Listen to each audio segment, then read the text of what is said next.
ಕಳೆದ ಮೇ 19ನೇ ತಾರೀಕು ಶಾಂಗ್ರಿಲಾ ಹೋಟೆಲ್ನ ಜಿಮ್ನಲ್ಲಿ ನಡೆದ ಗಲಾಟೆ ಸಂಬಂಧ ಗೀತಾ ವಿಷ್ಣು ಪ್ರತಿಕ್ರಿಯೆ ನೀಡಿದ್ದಾರೆ.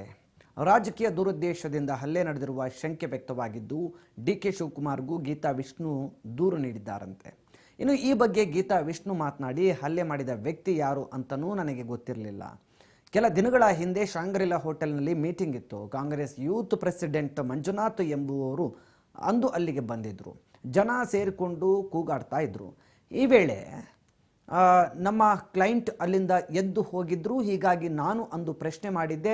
ಅಂದು ನಾನು ಕಾಂಗ್ರೆಸ್ ಲೀಡರ್, ನೀವು ಏನು ಮಾಡಿಕೊಳ್ಳೋಕೆ ಆಗಲ್ಲ ಎಂದು ನನ್ನ ಮೇಲೆ ಹವಾಜ್ ಹಾಕಿದ್ರು. ಅದಾದ ಬಳಿಕ ಅವರ ಜೊತೆಯಲ್ಲಿದ್ದಂಥ ಸೈಯದ್ ಬೆವರು ಸಿಡಿತು ಅನ್ನೋ ಕಾರಣಕ್ಕೆ ಏಕಾಏಕಿ ಮೇ 19ರಂದು ಹಲ್ಲೆ ಮಾಡಿದರು. ಈ ವೇಳೆಗೆ ನನ್ನ ರಕ್ಷಣೆಗಾಗಿ ನಾನು ಅವರ ಮೇಲೆ ಕೈ ಮಾಡಿದ್ದೇನೆ.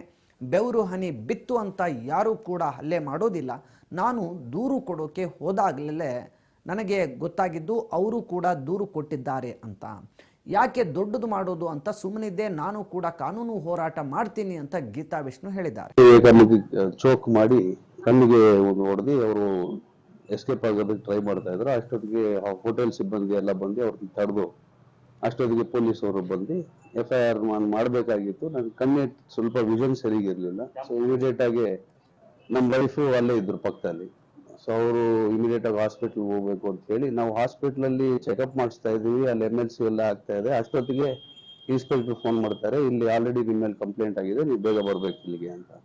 ಸರಿ, ನಾವು ತಡರಾತ್ರಿಯಲ್ಲೇ 2 ಗಂಟೆಯಲ್ಲಿ ತಿರುಗಿ ಪೊಲೀಸ್ ಸ್ಟೇಷನ್ ಹೋಗಿ ಅದೇ ಕಂಡೀಷನ್ ಅಲ್ಲಿ ಹೋಗಿ ನಾವು ಒಂದು ಕಂಪ್ಲೇಂಟ್ FIR ರಿಜಿಸ್ಟರ್ ಮಾಡಿದ್ದು ದಾಖಲೆ ಮಾಡಿಕೊಂಡು ನಾವು ಬಂದಿದ್ದೇವೆ. ಆಮೇಲೆ ಗೊತ್ತಾಗ್ತಾ ಇದೆ ಅವರೆಲ್ಲ ಕಾಂಗ್ರೆಸ್ ಲೀಡರ್ಗಳು. ಇದಕ್ಕೆ ಮುಂಚೆನೆ ಸ್ವಲ್ಪ ಅಲ್ಲಿ ಒಂದು ಅವರು ಗಲಾಟೆ ಜಾಸ್ತಿ ಮಾಡ್ತಾ ಇದ್ದಾರೆ ಅಂತ ನಾವು ಹೇಳಿದಾಗ, ನೀನ್ ಯಾರು ಬೇಕಾದ್ರೂ ಹೋಗಿ ಕಂಪ್ಲೇಂಟ್ ಮಾಡು ಅದು ಇದು ಅಂತೆಲ್ಲ ಸ್ವಲ್ಪ ಒಂದು ಸ್ಮಾಲ್ ಫೈಟ್ ಆಗಿತ್ತು ಒಂದು 15-20 ದಿವಸದಿಂದ.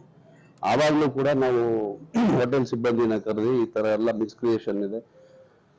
ನಮ್ಮ ಜೊತೆಗೆ ಒಬ್ರು ನಮ್ಮ ಕಸ್ಟಮರ್ ಬಂದಿದ್ರು. ಅವ್ರು ಜಪಾನಿಂದ ಬಂದಿರೋದ್ರಿಂದ ಅವರು ಸ್ಟೀಮ್ ಸೋನಾ ಎಲ್ಲ ತಗೊಳ್ಳೋದು ಅವ್ರಿಗೆ ಸ್ವಲ್ಪ ಡಿಸ್ಟರ್ಬ್ ಆಗಿ ತುಂಬಾ ಜನ ಇಲ್ಲಿ ಜೋರಾಗಿ ಮಾತಾಡೋದು ನೋಡಿ ಅವ್ರು ಸ್ವಲ್ಪ ಭಯ ಆಗಿ ಆಚೆ ಹೊಟ್ಟೋಗ್ಬಿಟ್ರು. ಅದಕ್ಕೆ ಯಾಕ್ರಿ ಈ ತರ ಎಲ್ಲ ಗಲಾಟೆ ಮಾಡ್ತಾರೆ ಸ್ವಲ್ಪ